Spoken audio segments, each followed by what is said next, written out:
मैंने अपनी पत्नी को धोखा दिया। मेरी पत्नी ने अभी अभी हमारे बेटे को जन्म दिया है। हमारा तलाक उसकी गर्भावस्था के बाद शुरू हुआ। तब हमारे बीच शायद ही कभी प्यार और रोमांस का पल था। जब मेरी पत्नी ने मुझे बताया कि वो गर्भवती है, तो मुझे लगा कि मैं दुनिया का सबसे खुश आदमी हूँ। लेकिन बच्चे के जन्म के बाद हमारा जीवन उल्टा हो गया। बच्चे के हर समय रोते रहने से मैं चिड़चिड़ा हो गया था। इसलिए मैंने अपना ज्यादातर समय ऑफिस में बिताया।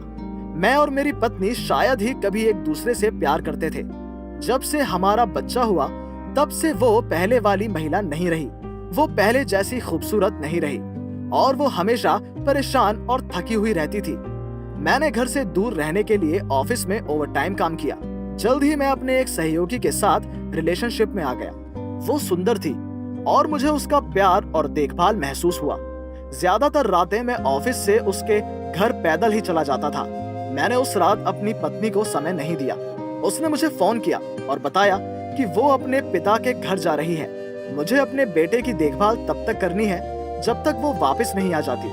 मैं सहमत हो गया। मैं अगले दिन ऑफिस से घर गया। मेरी पत्नी मेरे पिता के घर गई थी। मैंने अपने छोटे से लड़के की देखभाल करना शुरू कर दी। मैंने कभी भी उसकी अकेले देखभाल नहीं की थी। मैंने उसके साथ कुछ समय बिताना शुरू किया। वो इतना भी शरारती नहीं था। वो रोने लगा तो मैंने उसे खाना खिलाया। उसने अपनी पैंट में पेशाब किया तो मैंने उसका डायपर बदल दिया। बच्चे की परवरिश करना आसान नहीं होती और मुझे उस दिन एहसास हुआ मैं उसकी देखभाल करते करते थक गया हूँ। मैंने मन ही मन सोचा, अगर मैं सिर्फ 8 घंटे में थक जाता हूँ तो मेरी पत्नी का क्या हाल होगा। वो लगभग 4 महीने से इस बच्चे की देखभाल अकेले कर रही है।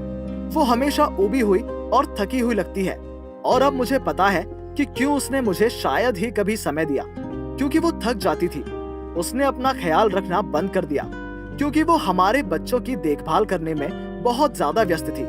उस दिन मुझे अपनी गलती का एहसास हुआ।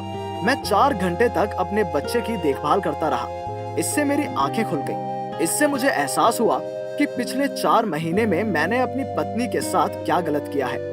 जब मेरी पत्नी घर लौटी तो मैंने उसे सच बताया। मैंने उसे अपने रिश्ते के बारे में बताया। मैं उसे खोना नहीं चाहता था। इससे पहले कि बहुत देर हो जाए, मैंने उसे सब बता दिया। मेरी पत्नी ने 1 महीने तक मुझसे बात नहीं की। मैंने उसके साथ जो अन्याय किया उससे निपटना आसान नहीं था, लेकिन मैंने चीजों को ठीक करने की पूरी कोशिश की। मेरी पत्नी ने आखिरकार माफ कर दिया। मैं अभी भी भाग्यशाली हूँ कि मेरी पत्नी अभी भी मेरे साथ है। हम में से कई लोग अपने रिश्ते के बारे में सिर्फ अपने नजरिए से सोचते हैं और इस तरह हम लोग कभी कभी गलत निर्णय ले लेते हैं। एक गलत फैसला सिर्फ एक गलती ही नहीं, लेकिन कभी कभी जिंदगी भी खराब कर देती है। आशा निराशा हो जाती है और जीवन की राह बदल जाती है, जैसे बिना कंपास की नाव के नाविक की तरह आकर खड़ा हो जाना।